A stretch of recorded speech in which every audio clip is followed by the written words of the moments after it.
to start off the first ever Mid-Season Invitational, Fanatic versus Team Solomid. As we heard, TSM would be playing 3 games today, all on the red side, so they can prepare for these last pick instances. Yeah, and again, there's those top lane bans that we were talking about. Always, right? Hecarim is the most banned champion against Fnatic in recent weeks. 12th consecutive ban that we've seen this. Huni wants his hands, he's not going to get it. Yeah, and this is the biggest stylistic mismatch we've seen between these teams, is the way the top laners play between Dyrus and Huni. Dyrus, incredibly low kill share for his team. Incredibly low damage dealt to champions, because Huni is a damage top laner. Dyrus is more of a guy who stays on an island and supports his team, and 5 top lane bans thus far. Yeah, and something we do have to highlight, Sejuani open, Gragas open. As far as junglers are concerned, Rainover is a big component in getting Huni going, or Febiven in certain cases. 6 top lane bans. These guys are going to get the pick of the litter. Wow. So here's the great thing. In the playoffs, when people were triple banning Huni, the 3rd ban was actually Shyvana. He had some bad games on Smite Lee Sin. This pick ban phase is going a little too fast, but I'm going to finish this up. Smite Lee Sin, then he had wins on Vladimir, but it wasn't because of Vladimir. Also in the European playoffs, Urgot was a complete non-factor, yet it was Bjergsen's most played since the Cinderhawk patch, and Fnatic take it away. The only team that played the Urgot was Gambit, and they fell at the first hurdle against Unicorns of Love. This is something we have not seen Fnatic do, and as a team, we keep talking about that relative, mid-game power, mid-game aggressive style. We need to see if they can make Urgot fit the Fnatic playstyle, or maybe they're going to play something completely different here on the international stage. Very interesting to see where they will even put this. NAEU, when they do play Urgot, it's in that mid lane position. Not like other regions where Deft has been playing at AD carry and others as well. The Gnar gets picked up. I was wondering if we would see this. Neither Fnatic, neither Dyrus or Huni really went at this season. This is what happens when you have 6 top lane bans. We've also seen Gnar have a huge resurgence in both the LPL and the LCK. We know that Gnar is going to be a big pick at the MSI right here, so it's not that surprising that either Dyrus or Huni will have played and practiced a lot of Gnar. It is within their capability to play. It just was not one of their picks during their regional playoffs. Takeaway of the Rek'Sai from Rain over here, his early game pressure. See what he tries to get that back in the game with. And something I have to highlight, Fnatic won the first couple of weeks worth of games by comboing great pick potential from Rainover on Rengar, plus some sniping power from Febiven. With a number of champions available and all the bans, Huni also played a lot of Lissandra. We've got to keep that in mind. We need to see how deep his champion pool goes. If he goes Shyvana or that Lee Sin did not work out very well during the semifinals. Yeah, and this pick ban phase, Fnatic actually showed their hands pretty early here, and I think it's because they were afraid of Bjergsen playing LeBlanc just straight off. So Urgot is that flex pick that can go in the mid lane or as an AD carry. Yep. If TSM would have picked Urgot, it would not have been a flex pick because Wild Turtle does not like playing Urgot, but now it's actually going to be Steelback on that. We were expecting Steelback to have a high priority on Sivir this game because he can press the R button and be successful, but now as far as the laning phase goes, they're going to be kind of more okay, and Urgot's a different type of AD carry champion that I think Steelback will be able to execute. Well, we'll need to see how Febiven does in that LeBlanc. 3-2 since 5.5 was implemented. Does have pick potential and some squishies on TSM, but it feels like TSM has got that mid-game team fight set up already with the Sivir, with Rek'Sai, and we'll need to see if Fnatic can play for the mid to late. The problem is, when Fnatic go mid to late, they lose. Yeah, it seems like a little bit of an arms race right now as far as mid-game team fighting goes. Fnatic's last 2 picks really have to cement their team composition right here. With 7 top laners already off the board, Huni's getting heavily stretched right now for his top lane champion, especially since he has to go up against Gnar.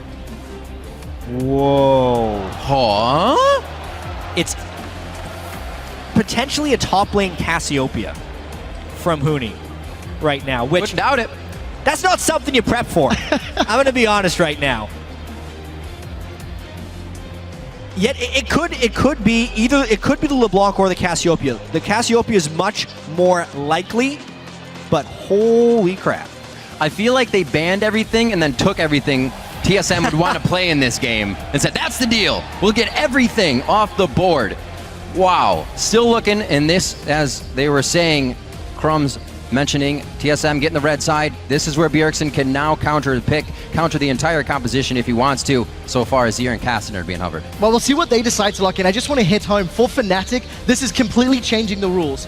With Urgot, Cassio, and LeBlanc, this is the first time they've played that combination ever, and it's the first time that they've done that in recent weeks. This is a completely different flavor that Fnatic's been putting out, but they have had a little bit of time to play with. This is so wild. Sejuani and Grog. Sejuani goes completely through the pick ban phase. TSM goes for a mid-game power spike focused team right here. They're going to have to win this one early, I feel like, because Huni with the damage heavy top laner there in Cassiopeia will have a great late game edge, but it kind of takes away from Huni's mid-game impact already. It's very strange. And we need to see if they can handle that Cho'Gath. Both Huni and Febiven have respectively played Cho'Gath in the last couple of weeks, and I'm going to be frank, they sucked with it. They did not make it work. However, Bjergsen against High in the finals, he had a great performance. We'll be using him like an assassinator, right? Just going around, flashing over wall, bite, chomp, take High down in a second. If he gets going like that once again with early pressure from Santorin on Rek'Sai, could be big. Both games that Bjergsen's had on Cho'Gath, he has absolutely decimated the laning phase. They lost one of them because of mid-game mistakes, but as far as the mid-lane control they will have with Rek'Sai and Cho'Gath is immense. Absolutely. As the teams take to the Rift, be sure to share your predictions. Tweet hashtag FNC win or hashtag TSM win to @LOL eSports, and we'll check out who you think will be victorious once we are on the Rift. Compositions are locked in. Very different things here coming from Fnatic, Yellowstar, and his rookies that he's brought to the title for Europe, now against the NA LCS champs. Well, one thing that I definitely want to keep my eyes on is Steelback and Yellowstar as we load onto this Rift with that tanky, beefy, bruiser duo lane. If they find the 2v2, Steelback has traditionally been incredibly weak in the laning phase, but he cleans up the fights as the mid game rolls around. I want to see how they handle themselves against the hometown heroes. It's going to be something difficult. You think of Urgot, and you're going to have to clean up from being right in the pit of the fight, in the heat of the fire. We'll see how Fnatic works this one out as we start off our first game in the Mid Season Invitational. We'll see where the bar is set. Yeah, have to talk about the Urgot Nautilus lane. As far as an actual 2v2 lane, that is an absolutely devastating combination, because since Nautilus has the root on his basic attack, it is absolutely devastating.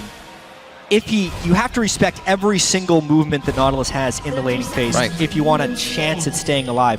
Luckily for TSM, they have kind of been the masters of lane swaps in the playoffs. Every game in the finals against Cloud9, TSM won the early lane swap game, so they should be looking to swap this unless they've decided that they're okay in the laning phase and they want to throw a curveball at Fnatic for some reason. Almost every single game TSM does a lane swap, they find an experience and gold advantage over their opponents. But this game looks like they might be playing the Dragon Control normal lane phase game, because they're not even looking for deep wards, jungle denial, any of the tomfoolery they were pulling in the NA playoffs. This is a standard start from TSM. In lane phase, even more. We've seen recently LeBlanc's picking up all these consumables. Faker did it game 5 against GE Tiger here. Again, Febiven's going to do it. Not a lot of pressure with drinking all that in your lane. So more lane phase. No, this is super dangerous for Team Solomid right now. They are not starting a jungle camp. It is completely on Lustboy to disrupt these Krugs that TSM doesn't want. A pretty big disadvantage early on. They take one small one, and Lustboy, he can't really do much right here. Well, I do see that trading back and forth, Steelback and Yellowstar. Going to get this 2v2. You know, we were touching on the warding stats between the respective supports, and Yellowstar has always been a vision control roaming mid. Something he does fairly often is goes and spends some time in that middle lane to help Febiven get an advantage. And considering the matchup into the Cho'Gath with no escapes and the fact that Febiven's not an assassin, we'll see if he can do it as well. Really early cheese right here by Rainover, because he's done one camp straight to a mid lane gank. This is what other teams do. And there goes Bjergsen. Hit up Bjergsen, forcing the flash, a rinse and repeat for sure. Once they get more levels on Febiven, Rainover will surely return to that lane. How many games have we seen in the North American LCS where Lustboy or Santorin do an early gank on a Bjergsen?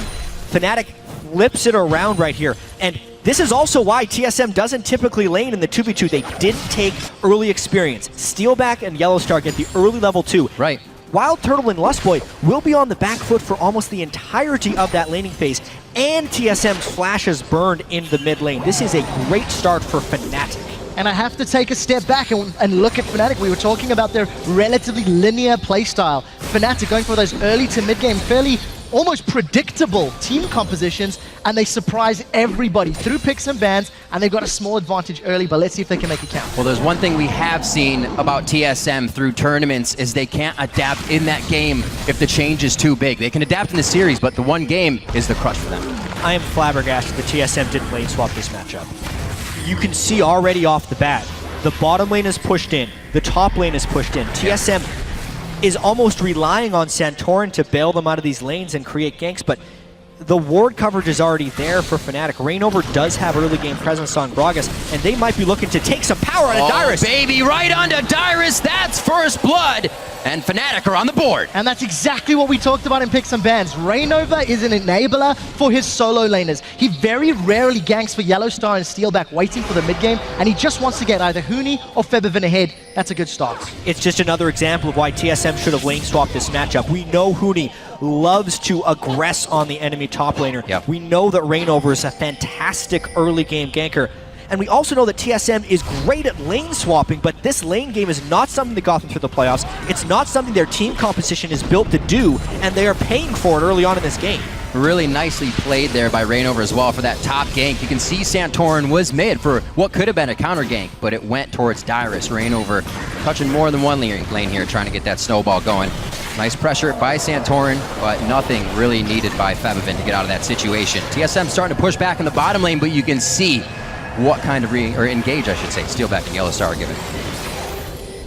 Yeah, they were able to push this out for TSM with the Ricochet spam, and Steelback is having some mana issues right here, so they have a bit of control of that bottom side, but right now Santorin has very limited map presence when compared to Reignover, who's already got up that successful gank despite not even landing his body slam flash.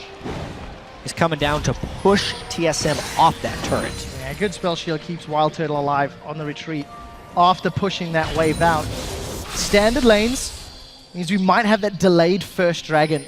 Dragon's definitely something more in favor of Fnatic in terms of this matchup, and historically, Fnatic put a bit more emphasis on controlling that objective. We'll see if they continue to do the same as the modified Hook City in Yellowstone last point. A little bit of harass down there. TSM has kind of always been that team that's all right with letting dragons go, even since the times of Reginald.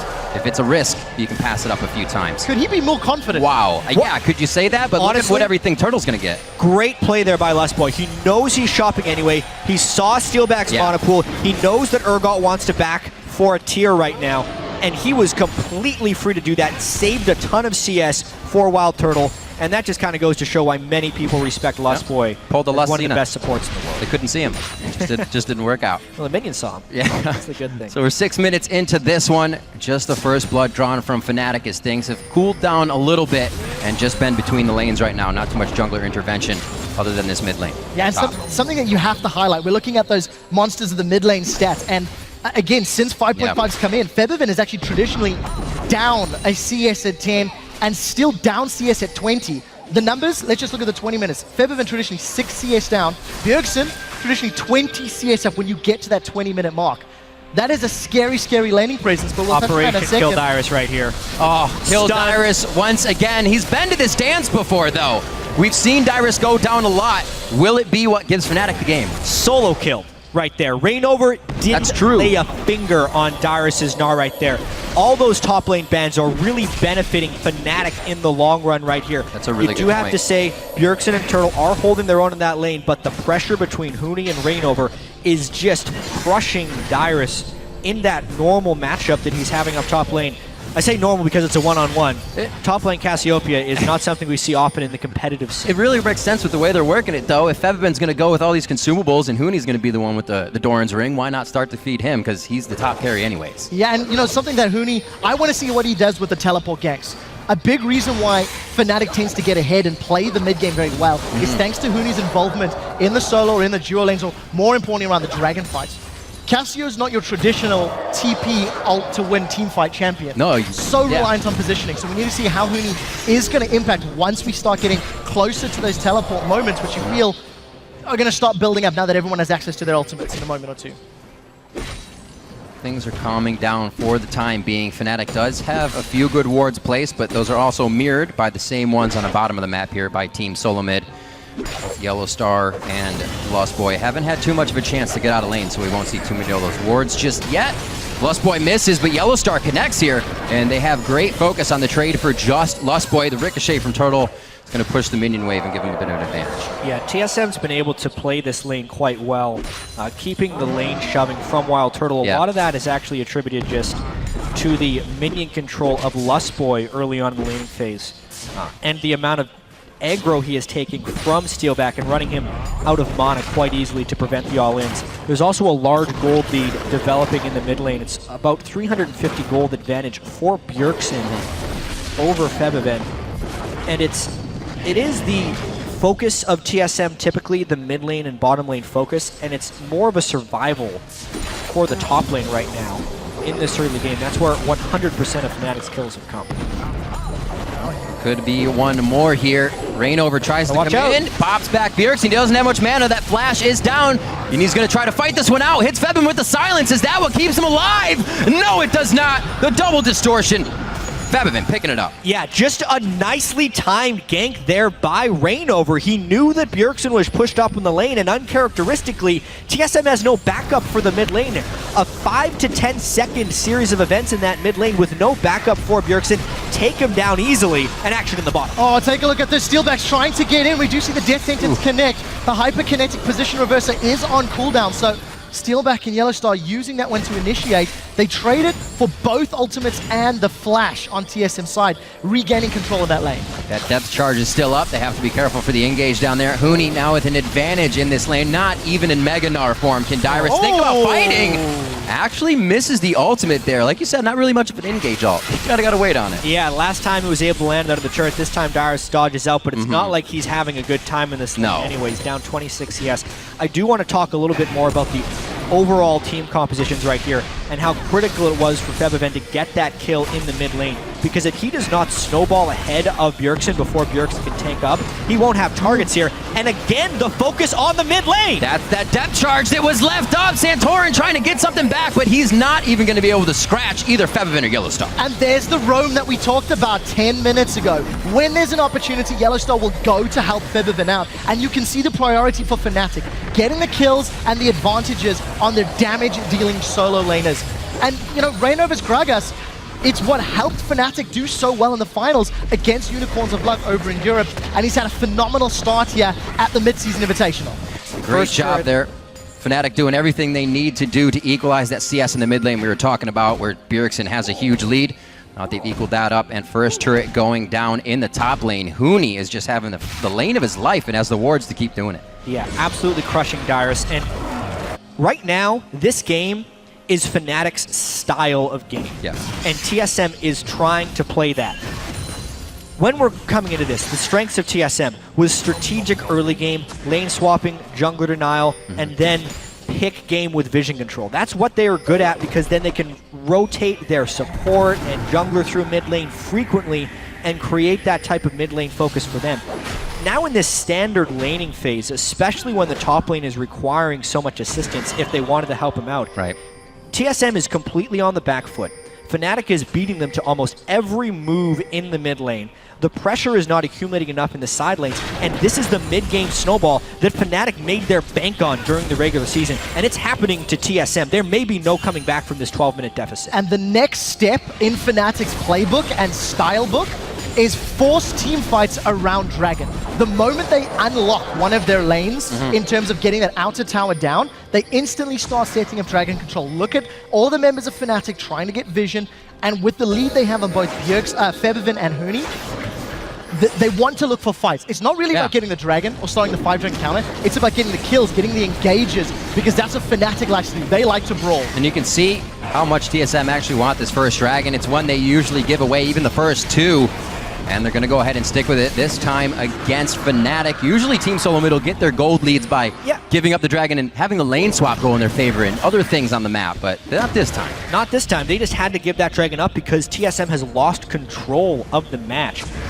they normally have a gold lead from the lane swapping and experience advantages, and the other team takes a Dragon as a byproduct of those moves. But this time, Fnatic has just been beating TSM up across the map, and that's why the Dragon was lost. Look at the pink board control, and look at the lanes right now for Fnatic. And if we step back and think about what the analyst desk was saying leading into this matchup, Crumbs specifically highlighted if Fnatic can beat up TSM in the lanes, with the assistance of Reyno, of course, let's be fair about this, that is how Crumbs felt Fnatic was going to win this game. They've done everything. Each of the lanes is going in their favor. I mean, yeah, it's even in the duo. Let's not discount Wild Turtle and Lustboy dealing with that bully of a lane, but Fnatic, they've earned the lead through some very positive, proactive, aggressive plays. See if TSM can start to gain a little bit of ground here. Definitely backs against the wall, as Jat was saying. Bjergsen able to keep that CS in the mid lane up, but he has to get big soon. 0-2 is not going to make him play like he did against Cloud9 in the finals of the North American LCS. Fnatic with a good lead on the game here, and Hooney's going to be start taking that blue, not Febiven. Not this time around. Febiven. Or maybe Febiven. Okay, so they Hooney's make me a pretending liar. to be a jungler here. With 2 APs. Just nice guy Hooney, right? He's huggable. Why not? Yeah, someone's got to get it. Someone's got to get that blue buff in here. And this game right now, we need to start looking at what are Fnatic's next moves for winning this game, because already Hooney's been able to take that top lane turret, and you mentioned them having 2 APs. They're trying to control both blue buffs. Once again, You're successfully. a complete lack of vision control from TSM right there. Reignover walks up, barrels over the wall, and easily hands off the blue to himself, preventing the TSM blue handoff entirely.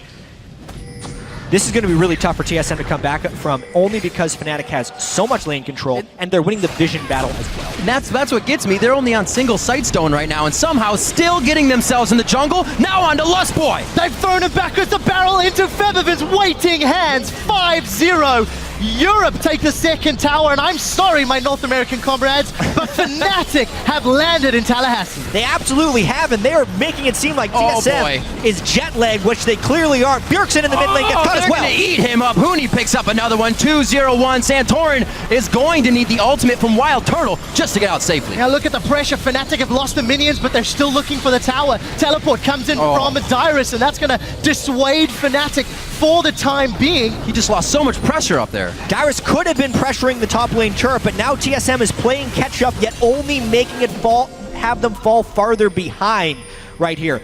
The lanes are collapsing on the sides. The mid lane has been lost. The roam game is on for Fnatic, and this is turning into a slaughter. And there's something very scary. The fact that Santorin picked this relatively early to mid-game jungler has had no impact in the laning phase whatsoever. Reignover 1-0-3. You can argue will outscale this Rek'Sai, and the fact that Hooney's in such a great position. Fnatic have got all the tools they need to completely grab control. The one thing Fnatic cannot afford to do, though, is have mixed decisions when they push the mid to late game. If anybody remembers back to how they played against Unicorns of Love, Fnatic lost both of their matchups to Unicorns of Love thanks to poor decision making in trying to close the game out. We'll need to see if Fnatic can close with this very new, unstage-tested team composition. Unstage-tested team comp, but definitely stage-tested. If you were to think the rookies would get scared, that would have been in Madrid, right? Huge crowd for them to play in front. We've heard a lot of players get nerves in front of those big crowds. Not these guys. They know exactly what they need to do. And Yellowstar is helping to call those shots. Missed initiation there, but one of the first for Fnatic. Yeah, but you can see the focus. No Dragon available. Outer towers down. Fnatic are just pitching their tents and wards in the middle lane. They want that last outer turret, and then they want to take control of the jungle. They're onto this turret now, but good wave clear from Wild Turtle, and Lustboy, he's looking for blood. Not going to find it this time. Yeah, and there's actually not many ways TSM can deal with him right now, but Reignover is caught out a little bit. Dyrus trying to make a Mega Gnar impact. Fnatic goes for the fight. They don't have the vision to keep following, though, and they all try to disengage. What an ultimate from Hooney to keep 2 in place. TSM trying to re-engage. They're doing good damage to the health bars. They get Steel back where they want him, and Yellowstar's still trying to fight it. Maybe a little bit of miscommunication, but it looks like they're going to back off as Febiven dives in for one last save. That was a 4v5 from Fnatic's perspective, and they still tried to go. They lose one, but now we have to see if they can gain a pressure advantage with many TSM members recalling. Yeah, it looks like they do get the tower. Febiven not able to get any burst down, and I think crucially, Wild Turtle flashed away, but the tower still stands, Jack. But for how long? But for how long, indeed. Whoa! Turret success. Turret success. 3 turrets to 0 right now. Something that is very hard to come back from. If there was any questions about Febiven's ability to make plays or make decisions on the big stage, on the international stage, with the help of Rainover in the laning phase and that super cheeky tower kill, Febiven's in his elements. Yeah, and looking at this fight again. So Rainover had to burn a lot of cooldowns just to begin this fight, but the confidence of Fnatic, specifically Huni, knows he's incredibly strong, and now he goes for the flash ult and gets a good amount of damage down. If not for that Mega Gnar stun from Darius onto Huni, that would have been a dead turtle, probably with one more E from the Cassiopeia. At that point, the peel from Lustboy is actually very good. The box covers that entire choke point. TSM is barely able to come back with their lives. If another fight like that happens, I feel like Fnatic gets it. Most things went pretty optimally for TSM. Yeah, and of course, with the second Dragon, Fnatic have actually never lost a game after securing the first 2 consecutive Dragons. They are 9-0 after grabbing those first 2. Now, TSM, after giving up the first 2, have actually won 44% of their matches. So it's not a huge amount. You're looking 5-4, but the fact is, they have bounced back. TSM, a team that have given up Dragons in the past, to pull it back, but this may be too much to pull back from. The pattern of those games for Team Solomid when they're doing that is they have a lot of map control and pressure plus laning advantages. We look at this and they're down in CS in the 3 major lanes. The only CS advantage they have is a 6 CS lead by Santorin in the jungle. That doesn't even count in the context of this matchup. Finally, Darius was able to equalize a turret, which helps a little bit. So what each team needs to do here, for TSM, they need Darius to have an impact with Mega Gnar of some kind. So much of this game has been Darius farming on his side of the map against Huni's Cassiopeia, which has been completely dominant. If Darius can find a teleport in where he transforms Mega as the fight begins and gets a good stun, that is a way TSM could take out priority targets. Outside of that, Fnatic has all of the vision control. They're looking for the picks with Steelback and Yellow Star, plus a Cassiopeia. I mean, that entire team just screams, kill 1 or 2 dudes right away and then steamroll the rest of the fight. So Fnatic with different picks, but the same execution pattern.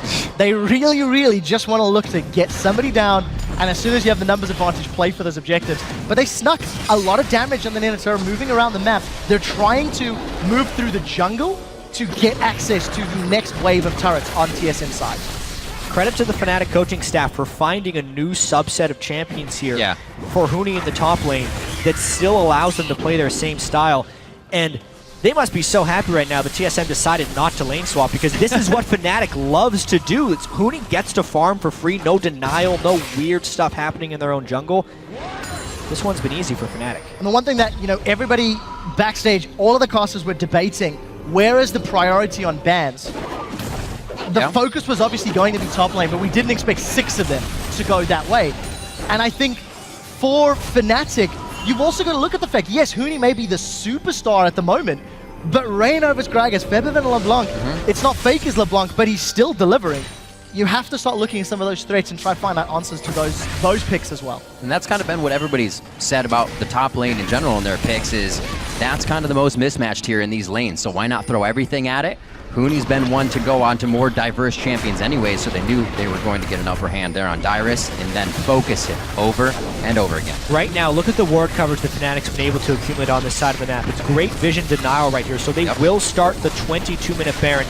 Unfortunately, they weren't setting up a pick, but they just get it because TSM can't make the rotation in time. What a call. Fantastic, fantastic play, and Fnatic, they now need Baron died so fast, guys, because of Huni's Cassiopeia just ripping through it. Much faster than TSM expected it to be, and then Darius could scout with the boomerang, but he didn't have anything to place inside of it right now. No upgraded sight totems right there for TSM, but a double upgraded yellow trinket for Fnatic.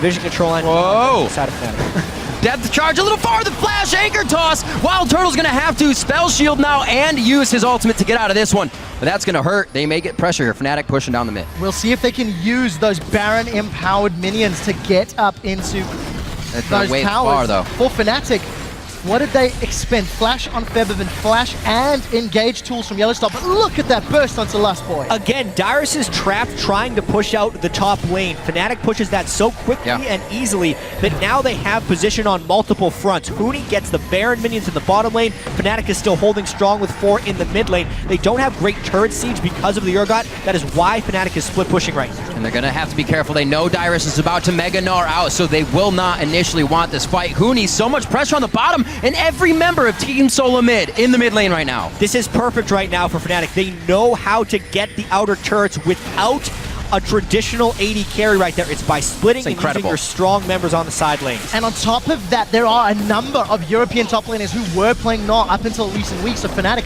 timing the back against that Mega Gnar. It's not an uncomfortable opponent champion for them. No. They get the mid inner turret, and look at the damage on Dyrus. Fnatic could set up on this bottom lane next as well.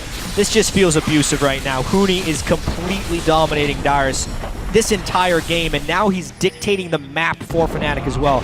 European rookie of the split really showing up here at the international event. Look at that! They're gonna kill him! Oh! The flash explosive cast. You can see how headstrong Fnatic are right now. Really no care in the world against this TSM composition now that they're in their base. They do have that one pushing onto the inhibitor on that bottom lane. TSM are scrambling to defend, but without the wave clear of Wild Turtle, there's nothing they can do. This is how you use the Baron buff. We knew these teams were in an arm race for mid-game power, and Fnatic has won this arm race. Dyrus trying to get an ultimate off. They have no Sivir right now. They don't have much of anything to do in this fight. Huni goes down only because he pushes too far, but you can see Fnatic low on mana. They have health, and that's enough for him to just kind of hang out. They will finally pull back, though, without any minions on that Baron buff. All right, Huni was being a little foolish right there. that was a reach too far, but he just wanted some hugs. So many of Fnatic's reaches this game have worked out perfectly well. Almost every move Fnatic has made has paid off totally. This is now a 25-minute game with an 8,000 gold lead. Incredible. And a downed inhibitor inside TSM base. And guys, this means more than just EU greater than NA in that conversation. Let's watch this real quick again. Huni went for the kill, but he flashed face first into a death sentence. So not the best execution right there. Credit for Lustboy to having that hook prime. Outside of that, it actually allows TSM to come out of the base and maybe pick up a dragon. Well played by TSM, taking advantage of that. Their first will stall out that 5-dragon counter, but they've got so much more problems to deal with than that one at the moment. Yeah, there's no way this game... Well, there is a way, but it's very unlikely that this game goes to 5 dragons. Something I'm definitely watching for Fnatic is that game they had a 20,000 gold lead against Unicorns of Love. They wanted to play safe. They need to end this game. Well, we do see Febiven pulling the attention of TSM while the rest of the team pushing in the mid lane. Keep an eye on Yellowstar. He's also picked up that Banner of Command after Sightstone. You've got that empowered minion on the middle lane of Febiven. Again, just trying to keep everybody away. All the clever ways of pushing down these inhibitor turrets without a real AD carry right there. Ban your minion for more time, split pushing with the Baron minions, and now 2 inhibitors down, 26 minutes in. Do we see a fight? Oh, Lustboy absolutely and surgically deleted from the map. This is going to be Wild Turtle now. He tries to get himself out, but there's not enough spell shield to save his life on that one. 2 going in for Febiven, and they're looking for the Nexus turrets. They'll carry on pushing through. They find another one onto Santorum Bjergsen in full retreat. He takes the fat man down, but gets taken down himself. Holo is killed under the Nexus turrets as Fnatic get the minion wave pouring through. They're onto Nexus turret number 1. Dyrus has Mega Gnar charging up, but it's not going to be enough to finish it out. He does get the double Gnar onto the wall, and now Dyrus' attention. The wallop isn't going to be enough, but is there enough HP after that with Lustboy coming out now? Misses the hook on Steelback. They're going to have to retreat, but the damage has already been done. One more rinse and repeat, and this should be game 1. This North American heavy crowd in Tallahassee is silenced right now by the precision of Fnatic's chaotic gameplay right here. This is incredible by Fnatic right now in order to take so many objectives and so much power early on. And this composition doesn't do this all game. They definitely had to make this work immediately, and it has not failed in any spot. Somebody needs to give Rainover a cookie for his ganks in the laning phase, then Huni a hug for his fantastic performance in Cassiopeia after 6 top lane bans. And you need to take a step back. A lot of people had written Fnatic off coming into this tournament. A lot of people had said Fnatic style, it's sloppy, it's messy, it's not good enough. Yeah. 27 minutes in, a Nexus turret and 2 inhibitors down from TSM. Fnatic say otherwise. And it's only the first game of the group stage, but we want to talk about the bracket stage already because we were thinking there was a lot of wisdom around this tournament was thinking Fnatic was going to be competing with AHQ for that 4th spot into the bracket stage.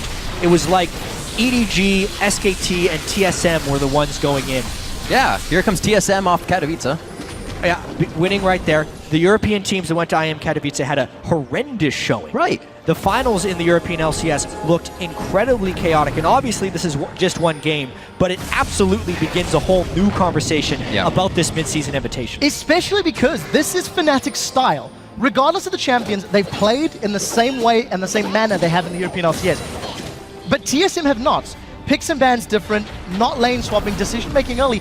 It's kind of Fnatic did them, they've done what they always do, and TSM you have to ask some questions.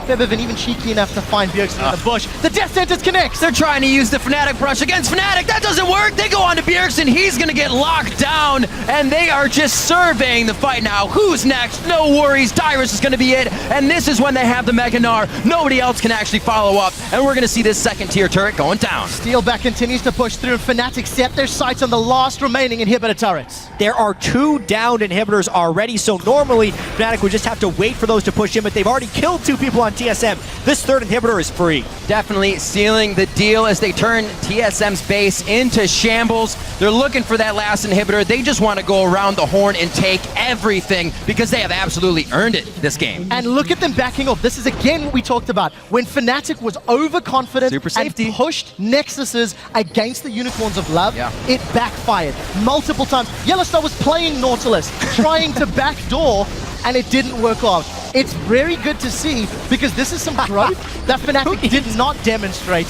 during the regular splits. We can call it growth. I think they could have ended this game easily right there, but they're going to go for the Baron. Let's take the 110% certain Damn it, victory. Jad, I am proud of them. They are showing restraint They did it! and All right. control because Fnatic had not all spring long. Maybe the Baron is a little over the top, but you know what? I'm still on board. I dig it. Yeah, this next push, they've gone back to base. They're even buying elixirs to go with this Baron. They can Banner of Command to siege minion already. There's only 1 Nexus turret living for Team Solomid. There's 7 camps, 1 scuttle they got to take first as well before they get into the base. The Dragon's up They're in going minute to go 15. for the Dragon. Here's the scuttle, so they're going to get scuttle down. No worries on that. A very, very methodical play Hang here on a by second, hang on a second. Fnatic. Are the North American classes a little salty that Fnatic are beating TSM so convincing? I'm not salty. This is an amazing Absolutely game. not. You're pulling salt out of thin air right here, Trevor, because this is Fnatic displaying their play style, working on the international stage. I do have to say, though, TSM is not playing their game whatsoever. That's fair. No way. This is it's an incredibly uncharacteristic style for TSM to open a game. The top lane bans have heavily affected Dyrus. Santorin is playing a jungler he has not had much success on in Rek'Sai, especially in the Cinderhawk patch. 0-2 on that champion. Don't know why they wouldn't have gone with Sejuani. Don't know why TSM went lane swap. They're flabbergasted, though, by this Fnatic team early on because it does not look like they know how to deal with the Fnatic playstyle. Maybe TSM overthought themselves or overprepped themselves because this is going to be their defeat. Definitely looks like it's going to be soon, just waiting for the mid inhibitor to come back up, but this is now giving TSM more chances to fight, and you can see how safe Fnatic's playing it, staying in that death ball, making sure they get everything they want before they make the final push. Looks like this might be it. There's 1 tower standing between Fnatic and their first win here at mid-season. Dyrus goes in, Mega Gnar is about to pop it. He hasn't managed to find a target yet. We do see the ultimate throwing down from Wild Turtle. They've killed Bjergsen! Bjergsen goes down, Febiven with the turret, and then the kill onto Bjergsen. He had a great mid lane against what they thought was going to be an unmatchable set for the mid lane champions here, and Fnatic will take game 1.